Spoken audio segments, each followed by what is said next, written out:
हम उज्जैन महाकाल जाते हैं, हम बाबा विश्वनाथ जी की धरा काशी में जाते हैं। जब हम सीहोर कुबेरेश्वर धाम पर जाते हैं तो हम भी, आप भी भगवान के पोता पोती हो, भगवान के बेटा बेटी हो। जब गोदी में बैठते हो तो कुछ ना कुछ बाबा देते हो।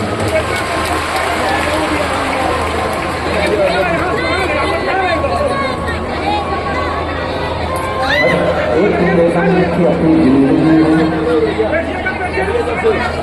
अपने नेत्रों से, अपने मन से, अपने चित्त से, अपनी वृत्ति से अच्छा देखना चाहिए।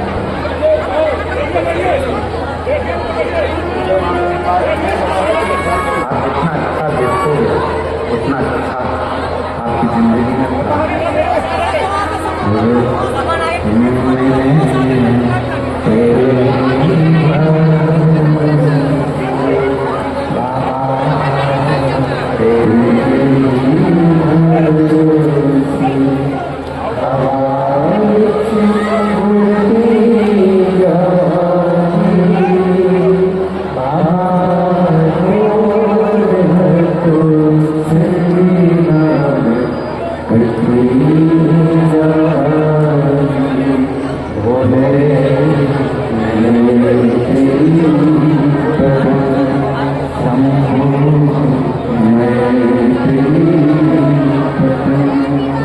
व्यक्ति जिंदगी में सबसे ज्यादा सुखी कब है?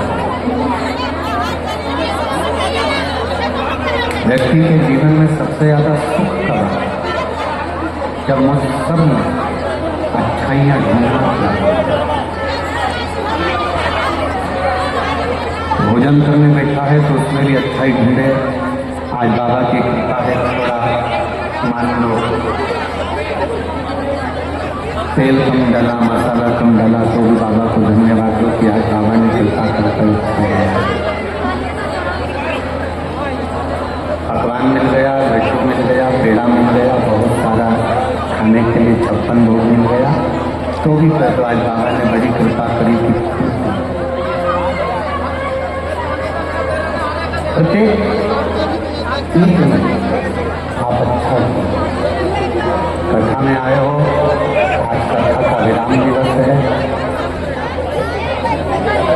कथा 11 बजे विराम हो जाएगी, आप अपने घर चले जाओगे,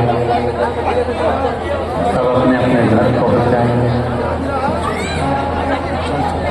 अब 3 घंटे की कथा को आपको 2.5 घंटे की कथा को कैसे लेना, ये आपके ऊपर निर्भर है। आप अपने मन को, लोग चिल्लाएंगे, क्लेश करेंगे, खड़े रहेंगे, इनके झगड़े में टाइम निकाल दो।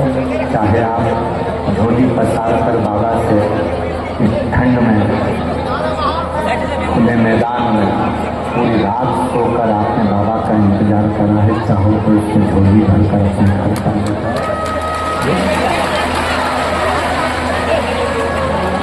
आज कथा का विराम दिवस से कहते हैं कि मेरा बाबा जब जाता है, कुबेर भंडारी जब पोथी लपेट कर अपनी पोथी को बांध कर, जब मेरा कुबेरेश्वर महादेव जिस भूमि पर कथा कर कर जाता है, आखिरी दिन वो अपनी झोली का पूरा खजाना जो जिंदगी में आशीर्वाद स्वरूप है वो सब लुटा कर जाता है।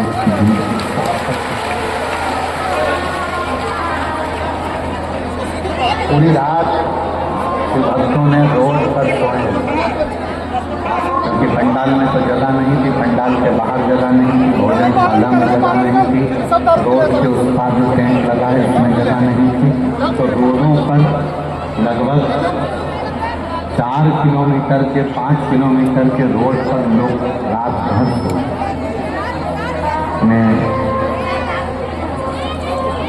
झारखंड सरकार के माननीय मुख्यमंत्री जी को,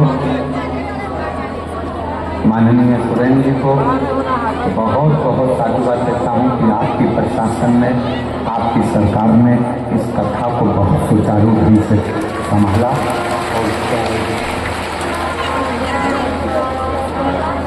माननीय मुख्यमंत्री जी झारखंड सरकार के सोरेन जी को बहुत बहुत साधुवाद देता हूँ।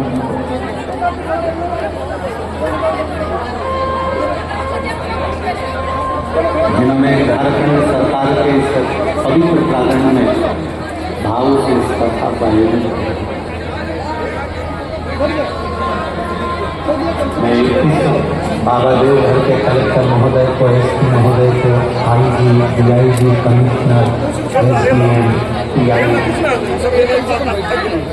जहाँ कथा हो रही है वहाँ के टीआई महोदय, वहाँ के तहसीलदार, वहाँ के एसडीएम, वहाँ के कमिश्नर, वहाँ के आईजी, डीआईजी, वहाँ के कलेक्टर, अपर कलेक्टर, जो भी यहाँ के चिकित्सा विभाग को, यहाँ के डॉक्टरों की टीम को, यहाँ का नगर निगम को, यहाँ के विधायक को, यहाँ के सांसद को, यहाँ के पूरे पंचायत को, सरपंच को, यहाँ के सचिव को, यहाँ के एक एक पदाधिकारीगणों को बहुत धन्यवाद देता हूँ। उन्होंने 7 दिन इस कथा को बहुत अच्छी तरह रात दिन पुलिस के एक एक जवान खड़े रहे। ऐसे थे जजमान, पूरे जवान रात दिन रात खड़े रहे जिन्होंने इस कथा को सुना। आज कोई कह रहा था गुरु जी हमारे यहाँ सावन में बाबा की कावड़ भराती है। महीने भर में जो लोग आते हैं सावन के महीने में, वो यहाँ 7 दिन में आकर बैठ गए। ये बड़ी आश्चर्य की बात है। इतना सुंदर, इतना आप अच्छा ही देखो।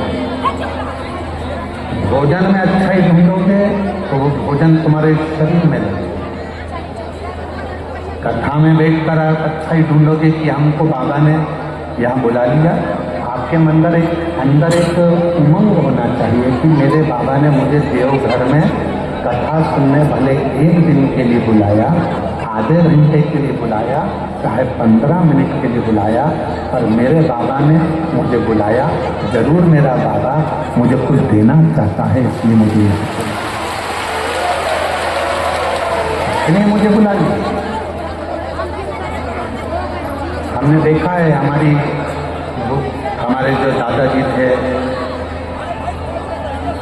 स्वर्गीय शंकरलाल मिश्रा,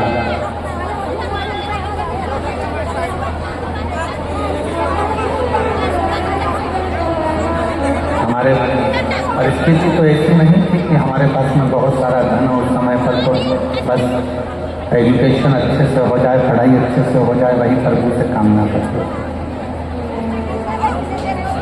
एक लकड़ी के 4 भाई का एक खटिया पलंग था जिससे हमारे दादाजी सोते।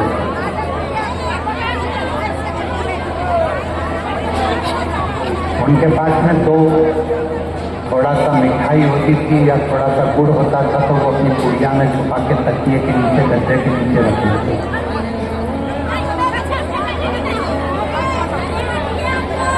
और जब हम अकेले दिखते थे तो हवाएं लगाते थे, थोड़ा जरा मोड़ा इधर, और तकिए के नीचे से हमारे दादा स्वर्गीय श्री शंकरलाल मिश्रा जी उसमें से थोड़ा सा गुड़ निकाल कर हमको दे देते थे कि ले चुपचाप से खा लेना, किसी को बताना मत ही। मेरे पास तो नहीं था, ये रखना। इशारा कर कर बुलाते थे, अपने पास बिठाते थे पलंग पर, उसको निकाल कर दे देते। आप भी याद रखना, इशारा कर कर बुलाते थे, अपने पास से निकाल कर दे देते थे। उसी तरह 7 दिन नहीं, 5 दिन नहीं, 3 दिन नहीं, 1 दिन की भी अगर शिवपुराण की कथा मिल जाए, समझ लेना दादाजी ने तुमको कुछ निकाल कर देना चाहा है, इसलिए बुलाया।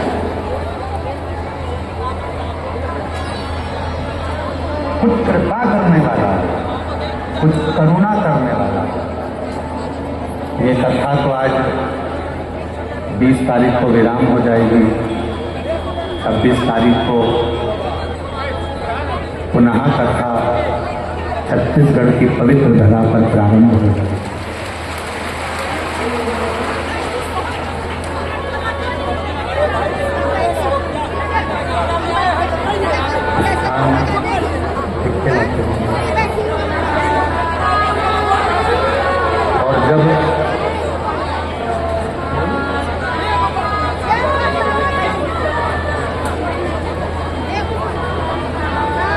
भी मेरा भोले बाबा, मेरा शंकर, मेरा कृपाल रक्षित कैलाशी अविनाशी, मेरा शिव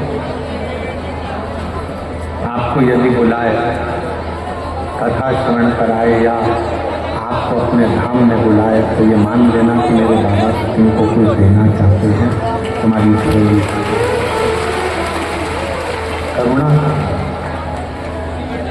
और कृपा की ना हो, जो तो सोनी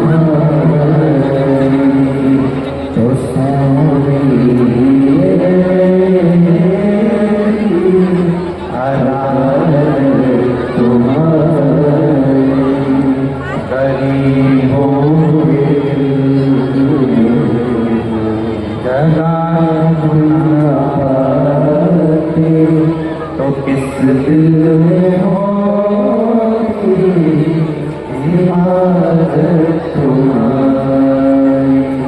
दया की न हो, जो अगर प्रभु कृपा न करता, आपकी झोली ना भरता, तो ईमानदारी से बोलो, आपके दरवाजे पर तो कोई निमंत्रण देने की नहीं है। कोई पीले चावल देने के लिए कोई पंपलेट, कोई बैनर आपके शहर में भी नहीं लगाया गया, कोई सूचना आपके गांव में नगर में नहीं दी गई। उसके बाद भी आप लगभग 7 दिन में लगभग 33 लाख से ज्यादा शिव भक्तों ने शिव महापुराण की कथा की। सोशल मीडिया पे अलग, आस्था पर अलग, केवल पंडाल की बात चल रही है कि 7 दिन में कम से कम 33 लाख शिव भक्तों ने शिवपुराण की कथा। कोई निमंत्रण नहीं, कोई चावल नहीं, कोई कुछ आपको पहुंचाया नहीं, उसके बाद आप यहाँ आए कथा।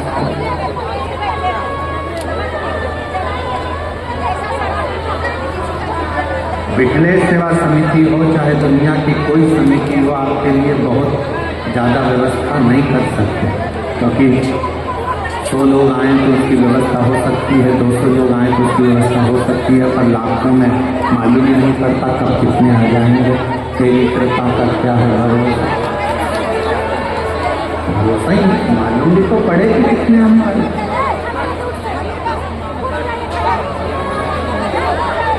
अच्छा देखो,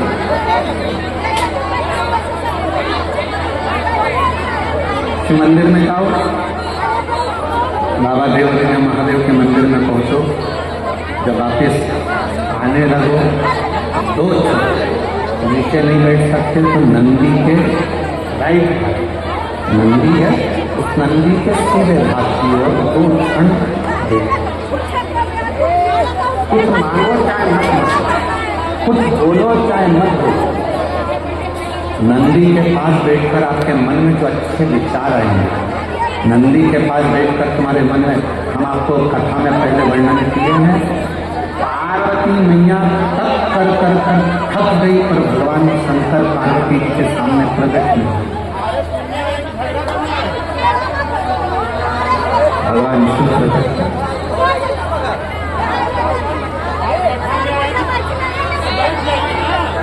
यहाँ तक कि माँ पार्वती जी का नाम अर्पणा पड़ गया, पूरा शरीर माँ पार्वती जी का काला पड़ गया, दुर्बली हो गई, दुर्बल, बेहोश होकर चक्कर खाकर जमीन पर गिर गई, तो भी शिव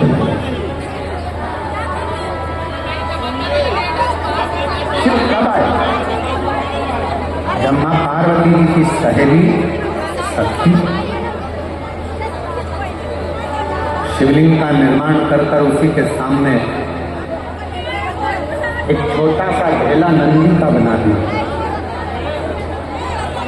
और नंदी के पास बैठकर मन में सोचने लगी, आज मेरी सहेली चक्कर खा करने के लिए, आज उसके शरीर में बहुत कष्ट है, दुबला हो गया शरीर, काली पड़ गई पूरी, बस नंदी के पास बैठकर वो अपनी सहेली के बारे में सोच रही थी। वो सखी सहेली के लिए सोच रही थी, इतनी देर में तो देव अधिगम महादेव पार्वती जी के सामने प्रकट।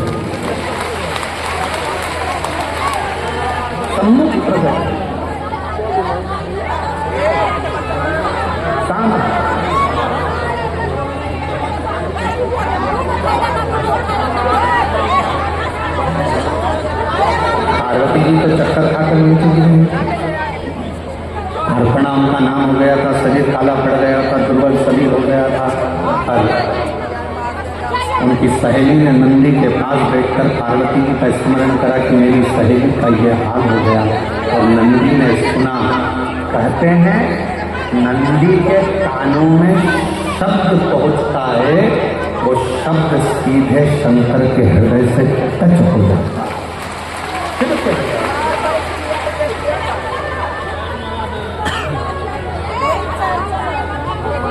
इसलिए शायद हमारे यहाँ जब प्राण प्रतिष्ठा होती है तो एक सोमसूत्र बनता, एक सोने का तार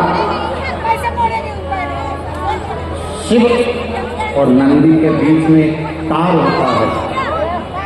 एक चांदी का तार डलेगा, चाहे स्वर्ण डलेगा, पर एक तार शिवलिंग के नीचे से नंदी के सामने तक, नंदी के चरण तक वो तार जाता है, जिसको पत्थर से ढक दिया जाता है, जमीन में दबा दिया जाता है। उससे उसका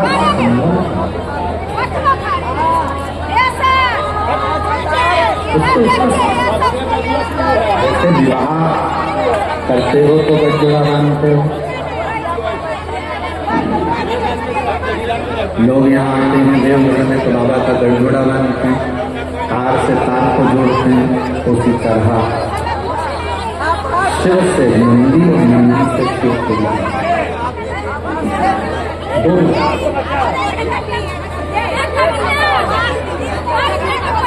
इसीलिए शायद कहते हैं कि हम जब नंदी के पास 2 क्षण के लिए बैठते हैं और अपने मन की कोई कामना करते हैं, कोई बात करते हैं, कोई हम निवेदन करें, इस बात और याद रखो, जब भी मंदिर के अंदर शंकर के शिवलिंग में या शंकर भगवान के मंदिर में प्रवेश करो, तुम्हारे मन में किसी के प्रति गलत भाव मत, गलत विचार, गलत सोच,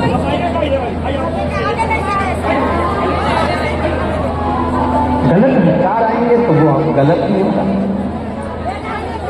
आप लोगों में से कई माताएं ऐसी हैं, कई भाई ऐसे हैं, कई मेरी बेटियां ऐसी हैं, कई मेरे बेटे ऐसे हैं, कई मेरी बीटियां ऐसी हैं, कई मेरे जीजा ऐसे हैं, कई माताएं ऐसी हैं, कई पिता ऐसे हैं, जो इनमें मंदिर में जाते हैं तो भगवान के सामने जाकर कहते हैं तुम मर जाओ तो अच्छा बहुत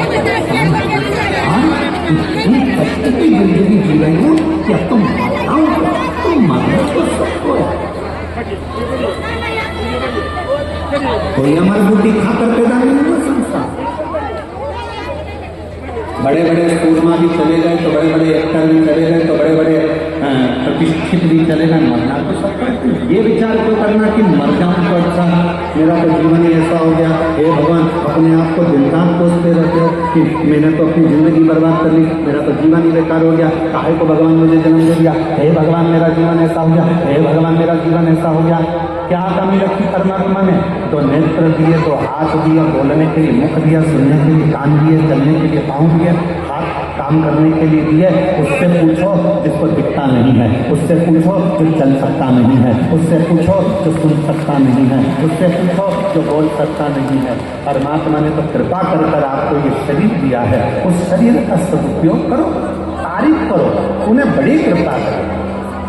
पति अगर थोड़ा कष्ट दे रहा है, भगवान से प्रार्थना करना अच्छा हुआ, दूसरे कष्ट देते कर्म का दंड तो मुझे भोगना, कोई दूसरा कष्ट देता तो मुझे अच्छा नहीं लगता। अच्छा हुआ मेरा पति ही मुझे कष्ट दे।